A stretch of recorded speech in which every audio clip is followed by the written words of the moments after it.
station, Manx Radio.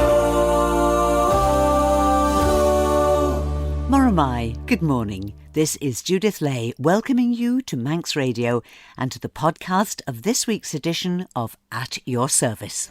Manx Radio.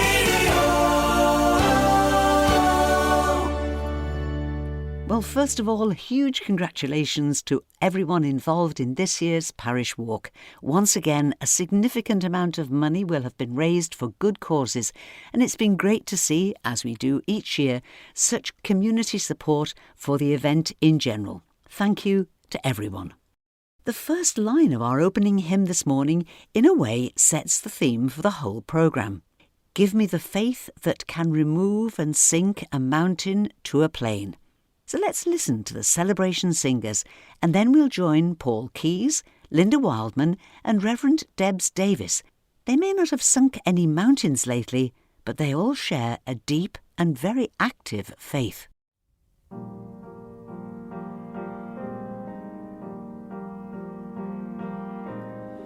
Give me the faith which can remove and sink a mountain to a plain. Give me the childlike praying love which longs to build thy love again. Thy love let it my heart empower and all my simple soul devour.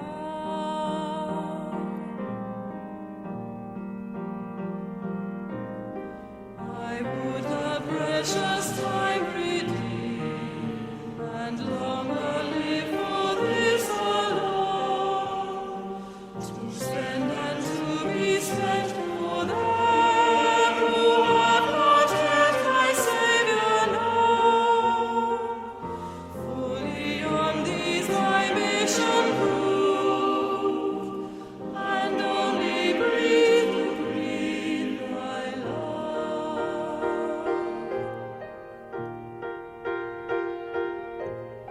My talents, gifts, and graces, Lord, into thy blessed hands receive, and let me live to preach thy word, and let me to thy glory live. My every sacred moment spend in publishing the Saviour's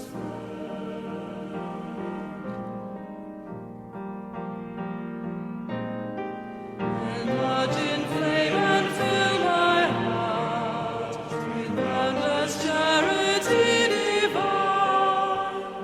So shall I all my strength exalt and love them with a zeal like thine, and lead them to thy open side, thy sheep for whom thy shepherd died.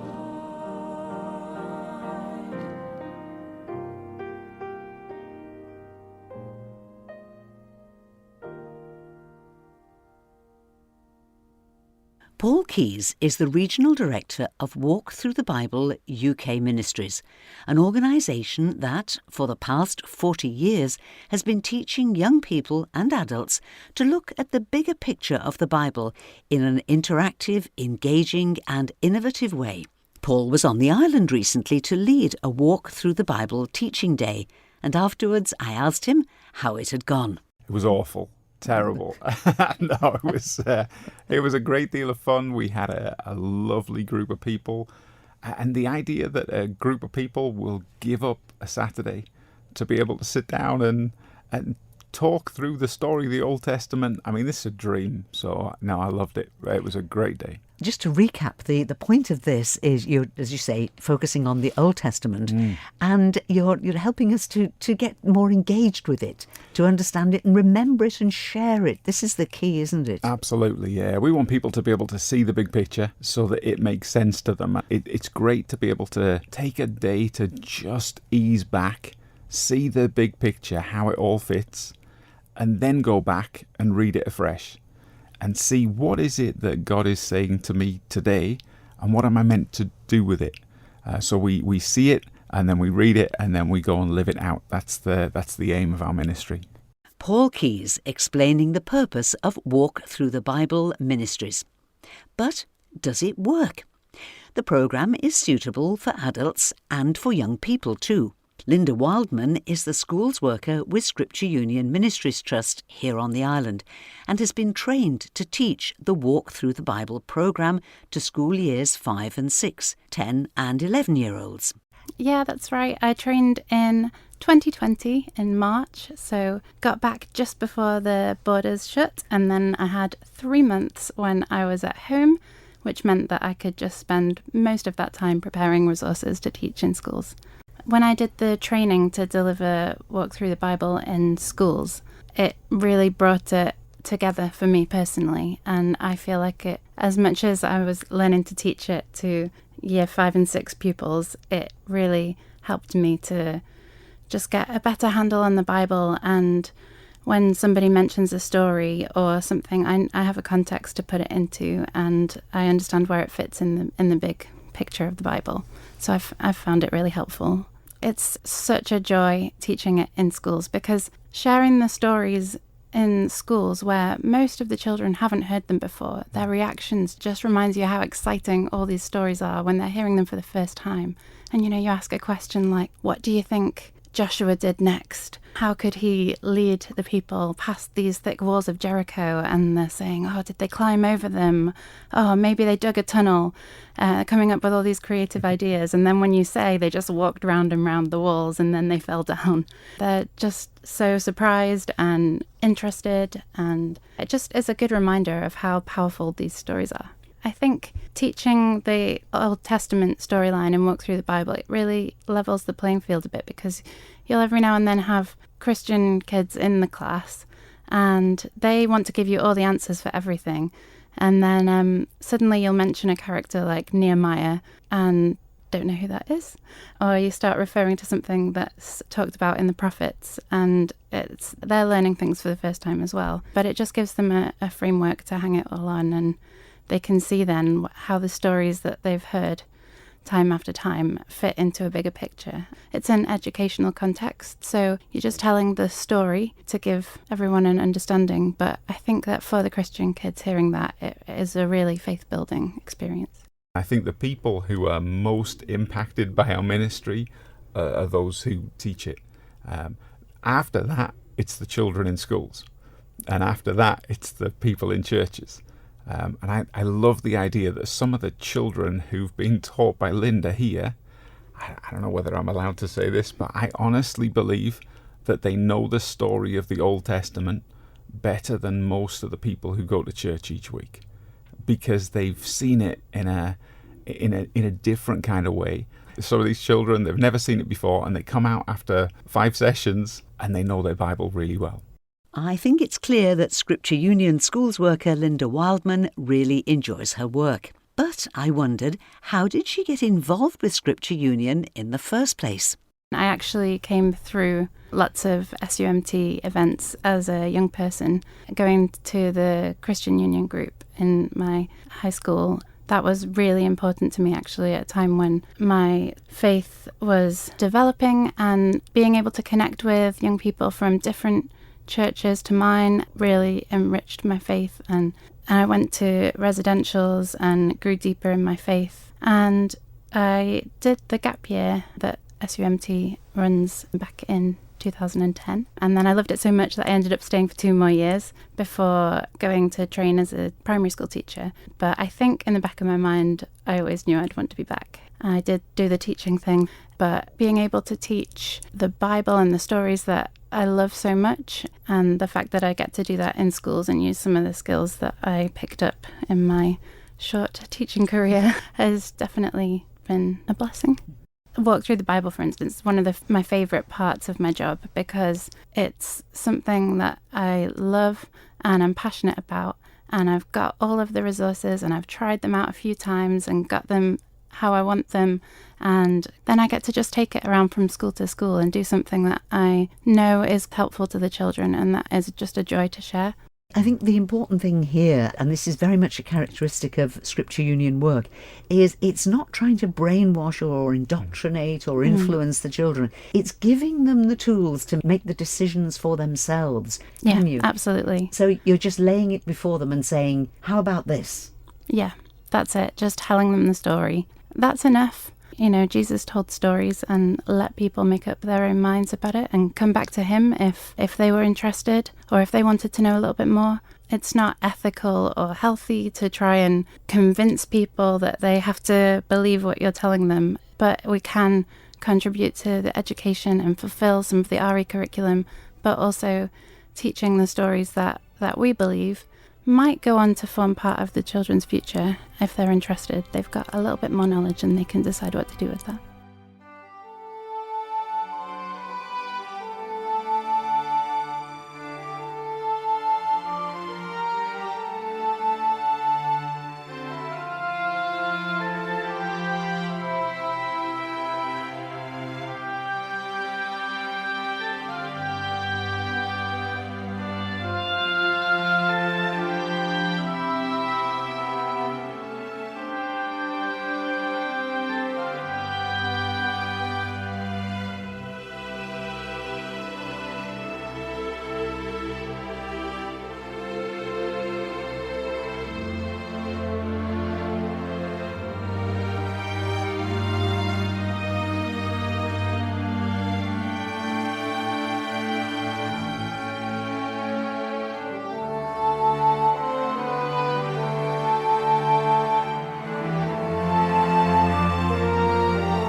Thank you to Scripture Union Ministries Trust schools worker Linda Wildman, talking about giving young people the chance to explore the bigger picture to be found in the Bible. And the music that you're listening to now is part of a suite of original orchestral music composed by Tim Price and inspired by the unique beauty of the Isle of Man. The suite is appropriately called Gem of God's Earth, and Tim and his photographer sister Rachel have made a film using images of the scenes that inspired the music that they'll be showing in Ramsey next week. The music you've just heard is called The Airs. This takes its inspiration from Ballaglass Glen.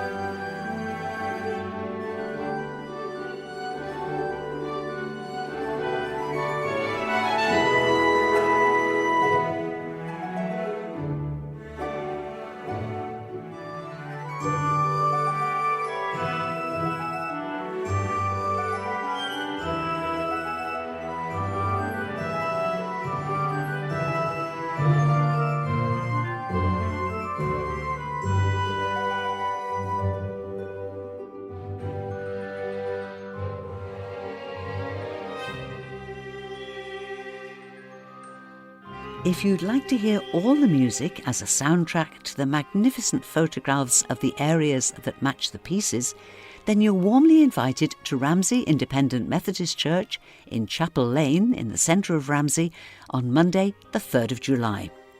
The evening starts at 7:30. Admission is £10 and that includes Rachel's handmade refreshments, made using Manx ingredients. There's no need to book, just come along. If you love our island, you will love Gem of God's Earth.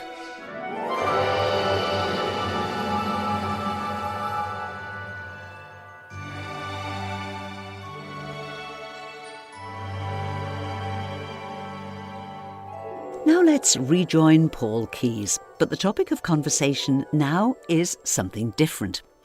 But by complete coincidence, does have a link to the conversation I had on last week's programme about going on pilgrimage to Israel, to the Holy Land. In addition to his work with Walk Through the Bible, Paul Keeys is also chairman of the Trustees of the Garden Tomb in Jerusalem, the sacred site that recalls the events of the first Good Friday and Easter Sunday. That after Jesus died on the cross, his body was taken down and sealed in a borrowed tomb. But after 3 days, he rose from the dead and appeared numerous times to his closest friends. So how, I wondered, did this connection between Paul Keeys and the Holy Land begin? I first went to the Garden Tomb back in 2005 and loved it. I just thought it was the most joyful place. That said, when I arrived, I wept because it's such a powerful place. It's an empty tomb, potentially where Jesus died and was resurrected. And you turn up there with that sadness in your heart of a Good Friday, and then the joy that comes from Easter Sunday is how you leave. And I was so impacted by it. We went back again in 2007, and then again in 2009, and then in 2020 I missed a year, but I've done every year since because I just love the place. And in 2019 I was asked if I would join the board of trustees, and last year I was asked if I would take over as chairman. I love the place and I'm always happy to promote it to people. It's a charitable concern, so we try to ensure that the vision of the garden stays the same, but a lot of it is nuts and bolts. A lot of it is trying to make sure that we're stable, financially stable. We look for staffing, we look for insurance, we look for all those practicalities to make sure that it continues, so that the nearly 500,000 people who come through the doors don't see any of that. We want it to be that they feel the Spirit move. They feel the peace and the tranquility, that everything is ready for them, that we have little areas so that people can come and have a time of eating bread and drinking wine and sitting and remembering what happened until he comes again. Because Paul goes to Jerusalem essentially because of his responsibility for the upkeep of the Garden Tomb, he's unlikely to be travelling as part of a pilgrimage group each time. But I wondered what he believes are the benefits of going on a pilgrimage.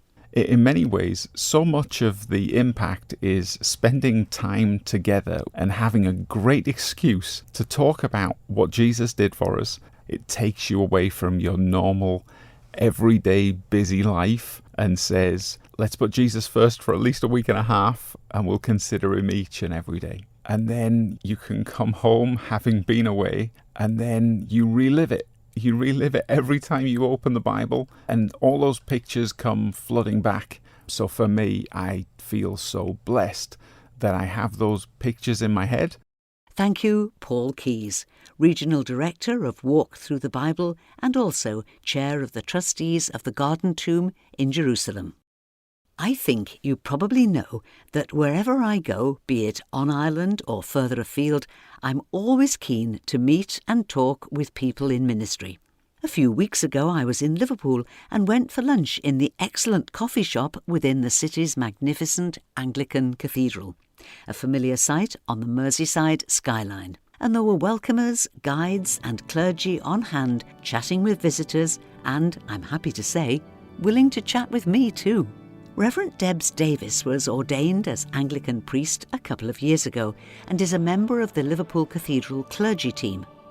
I asked her to tell me a little about her ministry in the cathedral. This is one of the most exciting places to be, and in the Church of God I love meeting people and hearing their stories. And in a place like this, you're talking with people from around the world. It's like a global parish, because you can be talking to somebody from New Zealand or from Greece or wherever. So it's great to hear why people make the journey to the cathedral and to hear their stories. For your faith journey, was there somebody who influenced you, something that influenced you that made you look at God in a more personal way? Yes, my parents are Christians and have a living faith. and love for Jesus. So I saw a faith in them, I saw God in them, and I grew up into that and asked questions and decided that I wanted to meet the person that they knew and loved, and I prayed that Jesus would come into my life and reveal himself to me, and he did. And then throughout my life, it's just been a series of those encounters and different stages in life, questioning things and kind of having to come back and say, God, here I am. And so I grew up in a family where Jesus was talked about and believed in and prayed to. My grandfather is a retired Baptist minister. I grew up in an independent church for the first years of my life, and then I spent 10 years in a Pentecostal church. And then in my early 20s, I accidentally found myself in an Anglican congregation and encountered liturgy for the first time and the Eucharist. And I consider myself an Anglican member of this community, but I'm still a Pentecostal. I'm still a member of that family. And I study early 20th century Catholic theology. I'm a doctoral student, so I'm fascinated by Catholic spirituality as well. What a richness that you bring to your ministry. But you've gathered up all of these things.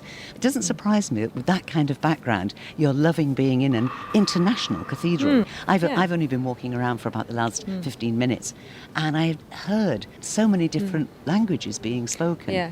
Are there just so many reasons why people come to a cathedral? Yeah, people come in here for refuge if they're going through a difficult time. It's a big space. It can be an anonymous space in a good way. People find that it's somewhere they can come and just be themselves and take some quiet time. Other people come for the chaplaincy. We have amazing chaplains here who will talk to people no matter what they're going through.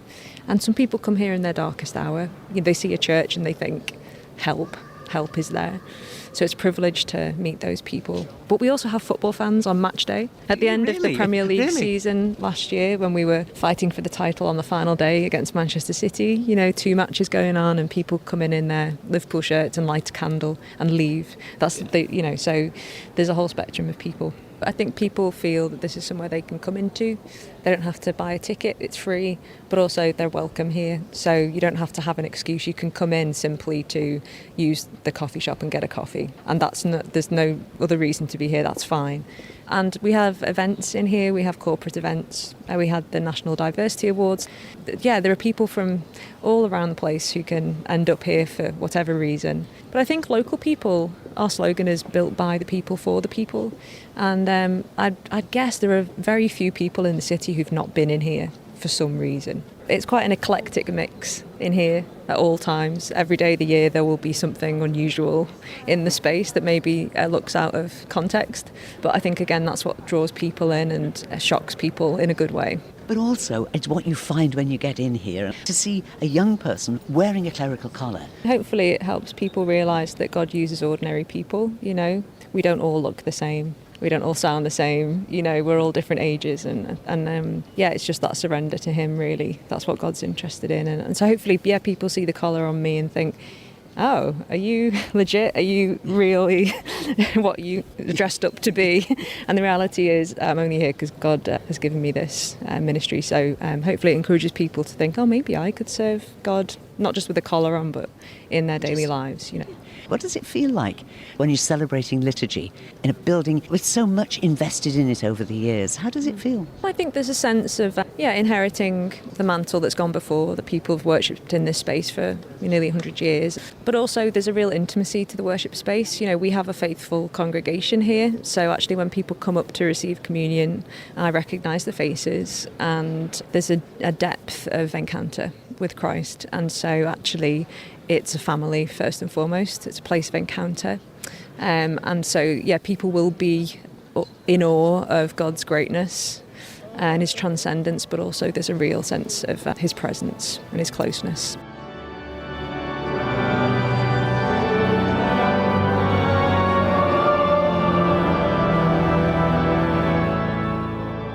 Rev'd Debs Davies, a member of the clergy team in ministry in Liverpool's Anglican Cathedral. And now it's time to take a look at this week's notice board, and we begin with services today where everyone will be made most welcome.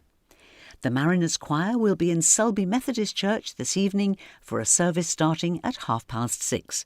Mrs. Brenda Kinnish will preach, and as usual the service will be followed by supper and community hymn singing. A reminder about that information evening for the proposed pilgrimage to the Holy Land in late autumn 2024. The presentation is this Wednesday, the 28th of June, in Anglican Methodist Church, and it starts at 7:30. This is purely an information evening. There's no pressure to make any commitment, just a chance to find out more, and everyone will be made most welcome.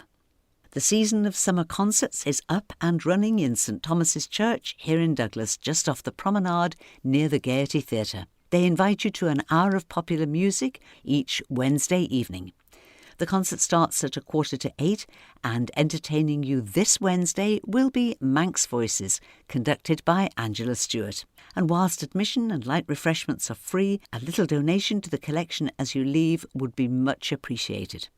Also on Wednesday evening there's a Summer Songs of Praise in St Adamnan's, Lonnon Old Church, starting at 7:30 and led by Reverend Richard Hooton with soloist Nicola O'Connor. This Thursday the 29th, Balagary Methodist Chapel at St Mark's are serving tea at 3. Come along for a scrumptious afternoon tea served, as the name suggests, at 3 o'clock on Thursday.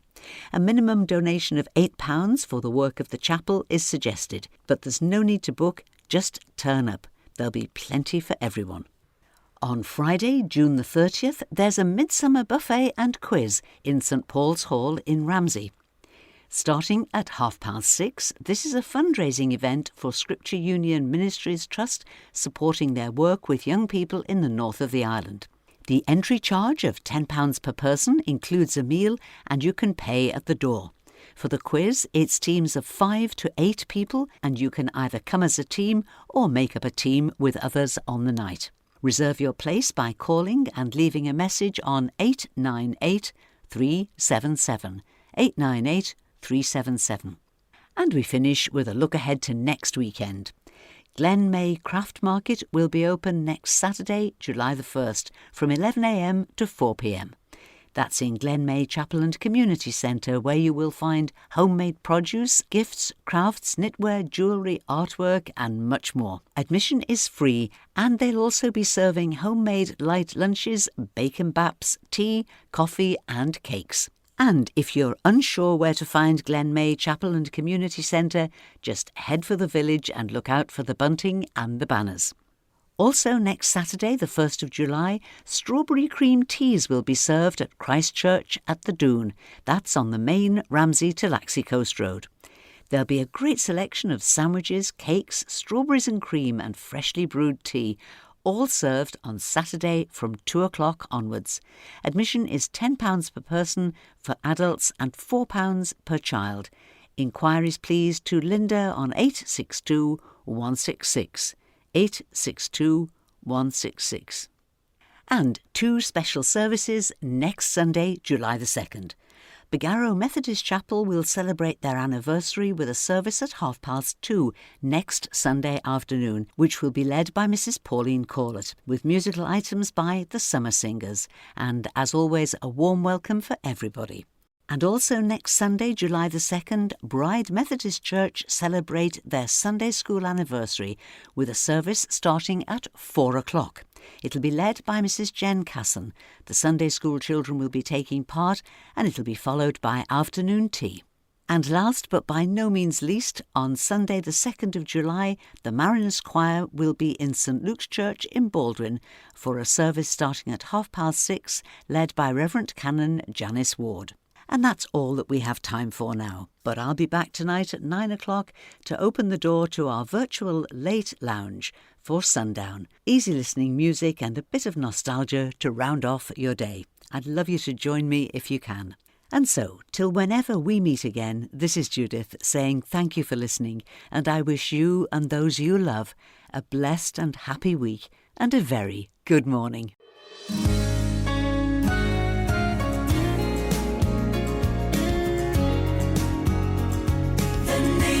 Station, Manx Radio.